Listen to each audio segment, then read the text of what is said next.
প্রত্যেক বছরের মতন এই বছরও অনেকগুলো অ্যানিমে এসেছে। অ্যাকশন, কমেডি, ফ্যান্টাসি, ইসেকাই, মেকা, শৌজো অ্যানিমের পাশাপাশি রোম্যান্স অ্যানিমেও অনেকগুলোই এসেছে। তো আজকে আমি কথা বলবো এই পুরো 24 সাল ধরে অ্যানাউন্স করা যে অ্যানিমেগুলো আসতে চলেছে সেইগুলোর মধ্যে 10টা অ্যানিমেকে নিয়ে, যাতে করে তোমরা আগে থেকে ডিসাইড করে রাখতে পারো যে তোমরা কোন অ্যানিমে দেখবে, কোন অ্যানিমে দেখবে না। এখানে আমি 10 থেকে 1 পর্যন্ত যাব, কিন্তু এইটা র্যাঙ্কিং হিসেবে না ধরাই ভালো। এটা আমার পার্সোনাল প্রেফারেন্সও না, তাই মনে করুন এটা এমনিতেই আমি 1 থেকে 10 পর্যন্ত বা 10 থেকে 1 পর্যন্ত বলে যাচ্ছি। এ সাইন অফ অ্যাফেকশন 2019 সালে রিলিজ হওয়া একটা মাঙ্গার উপর বেস করে এই অ্যানিমে অ্যাডাপশনটা করা। জন্মের পর থেকেই ইউকি কথা বলতে পারে না এবং কানে শুনতেও পায় না, যার কারণে সে মানুষের সাথে সেরকম কানেক্টও করতে পারে না। একদিন তার একটা ছেলের সাথে দেখা হয়, ইৎসুমি নাগি। সে অনেক ধরনের ভাষায় কথা বলতে পারে, কিন্তু সাইন ল্যাঙ্গুয়েজ বলতে পারে না। সাইন ল্যাঙ্গুয়েজ যারা কানে শুনতে পায় না তাদের বোঝার জন্য ব্যবহার করা হয়, এবং এদের মাঝখানকার এই কমিউনিকেশন নিয়েই এই কাহিনীটা এগোতে থাকে। প্রথম এপিসোডটা আমি দেখেছি, এখানে এই দুটো ক্যারেক্টারের পাশাপাশি অনেকগুলো ক্যারেক্টারকে দেখানো হয়। বেশিরভাগ মেল ক্যারেক্টারকে দেখানো হয়। যেই অ্যানিমেটা ফিমেল সেন্টার্ড এবং সেখানে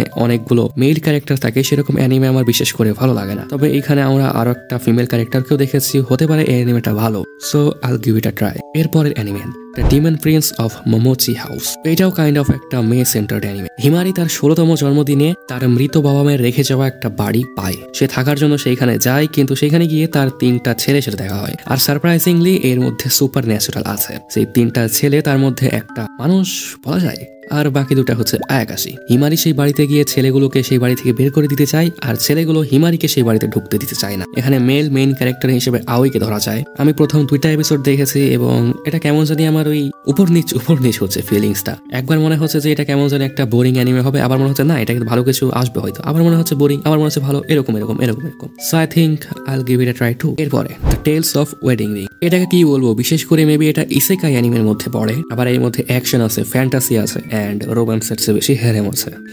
মাঙ্গাটা শুরু হয়েছিল 2014-তে এবং 70টা চ্যাপ্টার প্রডিউসড হয়েছে। সাতোরু হিমে নামের একটা মেয়েকে পছন্দ করে ছোটবেলা থেকেই। হঠাৎ একদিন সে জানতে পারে হিমে হলো অন্য একটা পৃথিবী থেকে আসা। হঠাৎ সাতোরুকে গুড বাই বলে সে অন্য পৃথিবীতে চলে যায়, কিন্তু সাতোরু তাদের পেছন যায়। আর সেখানে গিয়ে হিমে সাতোরুকে বিয়ে করে ফেলে, আর সাতোরু হয়ে যায় দ্য রিং কিং।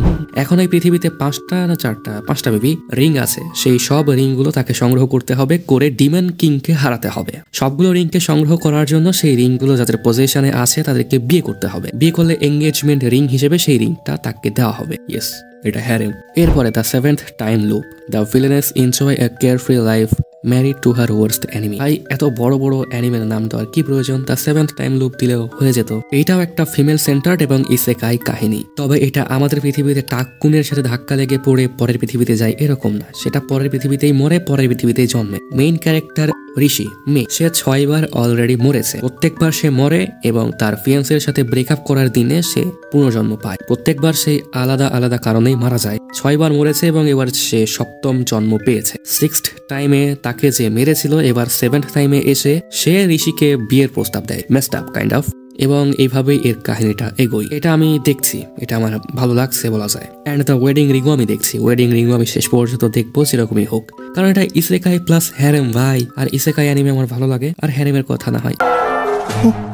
এরপরে the foolish Angel dances with the devil. এইটা প্রথমে আমাদেরকে কিছু কমেডি দেখানো হয়। এই কমেডিগুলো দেখে কখনো একটু হাসি মনে হয়, ফান মনে হয়, আবার কখনো মনে হয় যে এরা একটু বেশি চেষ্টা করছে হাসানোর, কিন্তু অ্যাকচুয়ালি পারছে না। যেমনটা পুরুষে ইয়াতসুরা দেখার সময় আমার সাথে হয়েছে। তো এই যে foolish Angel dance with the devil, এই অ্যানিমেটাও এবার উইন্টারে চলছে। এই সবগুলো অ্যানিমে উইন্টারে চলছে এই পর্যন্ত, যে কটা নাম বললাম। প্রথম এপিসোড দেখার পরে আমার তো সেরকম ভালো লাগেনি। ডিমন এবং অ্যাঞ্জেল ওয়ার্ল্ডের মাঝখানে যুদ্ধ চলছে।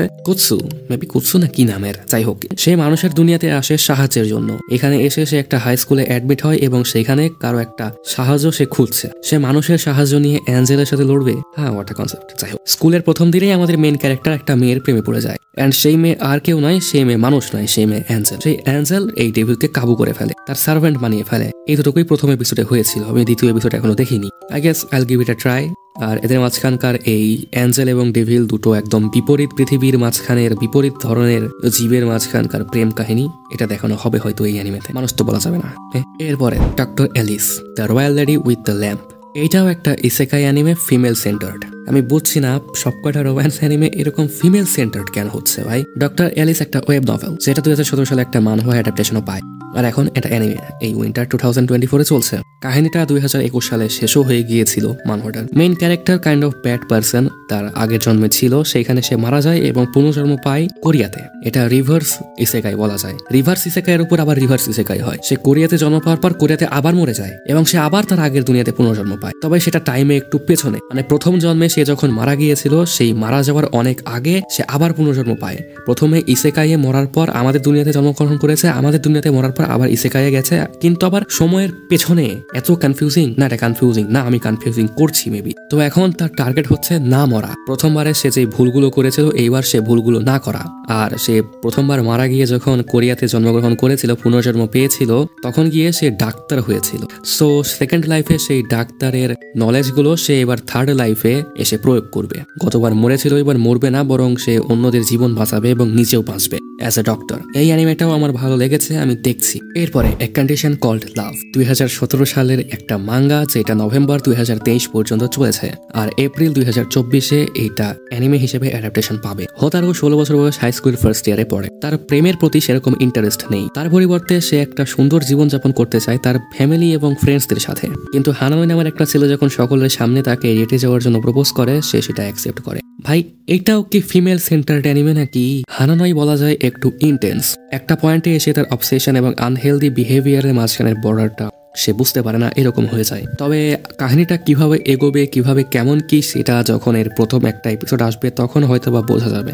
আমি মাঙ্গা তো পড়িনি, তবে মনে হয় না এইটা একটা 12 এপিসোডের সিজনে শেষ হবে। তাহলে মেবি ওই 4টা সিজনের জন্য বসে থাকা লাগবে, তবে সেটা যদি ভালো হয় অ্যানিমেটা। এরপর Alya sometimes hides her feelings in Russian. Alya একটা সুন্দর, popular, talented first year student. এইটাতে তো দেখছি মেয়ের নাম দিয়েই অ্যানিমের নাম। এইটাও কি ফিমেল সেন্টার্ড? এই অ্যানিমেটা এপ্রিল 2024-এ আসবে। আলিয়া তার একটা ক্লাসমেট মাসাচিকাকে পছন্দ করে, সেটা সে রাশিয়ান ভাষায় বলে। মনে করে যে কেউ রাশিয়ান যেহেতু বলতে পারে না, তাই তার এই কথাটা কেউ বুঝতে পারবে না। কিন্তু সে তো জানে না আমাদের মেন ক্যারেক্টার রাশিয়ান বোঝে। কিন্তু মাসাচিকা যে রাশিয়ান ভাষা বোঝে সেটা সে আলিয়াকে বুঝতে দেয় না। আলিয়াও মনে করে মাসাচিকা রাশিয়ান বলতে পারে না, তাই সে রাশিয়ান ভাষায় মাসাচিকার প্রতি তার ফিলিংস ব্যাপারে বলে। এইরকমই আঁকাবাঁকা নিয়ে এটা একটা রোম্যান্স কাহিনী। এটাতে একটু জেনুইন রোম্যান্স পেলাম ভাই, আগেকারগুলোর তুলনায়। অ্যান্ড ইয়েস, এই অ্যানিমেটা আমি অবভিয়াসলি দেখবো। এর প্লট, এর নাম, এই সবগুলোই ভালোই লেগেছে। আর এরকম অ্যানিমে আমি দেখি। লাস্টের 2টা অ্যানিমের নাম শোনার আগে সাবস্ক্রাইব করে দিন।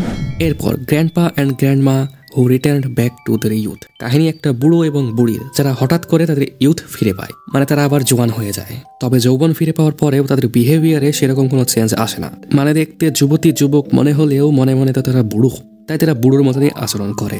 এখন কিভাবে তারা বর্তমানের পারিপার্শ্বিক পরিবেশের সাথে খাপ খাইয়ে চলবে, কিভাবে সকলের সাথে মিশবে এবং কিভাবে তাদের মাঝখানে পরিবর্তন আসবে, এই নিয়ে এই অ্যানিমেটা। এইটা 2019 সাল থেকে রিলিজ হওয়া একটা মাঙ্গা সিরিজ, যেটা অ্যানিমে অ্যাডাপ্টেশন আমরা 2024 সালের এপ্রিল মাস থেকে দেখতে পারবো। And last but not the least, astronaut. এটা একটা অ্যানিমে অরিজিনাল, মানে কোনো মাঙ্গা বা লাইট নভেল বা এরকম কোনো কিছু থেকে অ্যাডাপ্ট করা হয়নি। এটাতে রোম্যান্সের পাশাপাশি কমেডি অনেক ভালোভাবেই দেখানো হবে, যেমনটা ট্রেলার দেখে মনে হচ্ছে। তবে আসলে কি হবে সেটা অ্যানিমেতে দেখা যাবে। এটাও 2024 সালের এপ্রিল মাস থেকে আসবে, মানে এই সিজনটার পরে থেকেই। তার শেফ জব ছেড়ে দেওয়ার পর তাকুমিকে একটা বোর্ডিং স্কুলের কুক হিসেবে পজিশন দেওয়া হয়। সে অফারটা শুধুমাত্র এই জন্য অ্যাকসেপ্ট করে কারণ রেসিডেন্সের কেয়ারটেকারের উপর তার ক্রাশ। কিন্তু আমাদের বেটা মেন ক্যারেক্টার তো জানে না তার যে মেয়ের উপর ক্রাশ, মীরা, সে একটা এলিয়েন। এবং এই নিয়ে এর কাহিনীটা এগোই। পুরো 2024 সালের সব সিজনের অ্যানিমে নিয়ে তো কথা বলা হলো না, শুধুমাত্র প্রথম 2টা সিজন নিয়ে কথা বলা হলো, উইন্টার এবং এরপরে এটাকে কি বলে, এপ্রিল মাস থেকে যেটা আসছে। তো এই 2টা সিজনে কি কি অ্যানিমে আসবে তার মধ্যে থেকে 10টা নিয়ে কথা হলো। তারপরে আর কি কি অ্যানিমে আসবে সেইগুলোকে নিয়ে, অথবা কি কি অ্যানিমে এই দুটোর মধ্যে বাদ পড়লো, যেগুলো হয়তোবা তোমার বা আপনার ভালো লেগেছে সেইগুলোর নাম কমেন্টে বলুন, এবং এর পার্ট 2 লাগবে নাকি সেইটাও কমেন্টে বলুন। তাহলে আমরা আরো যেই 2টা সিজন আছে সেই 2টা সিজনে কি কি অ্যানিমে আসবে সেইগুলোকে নিয়ে কথা বলবো।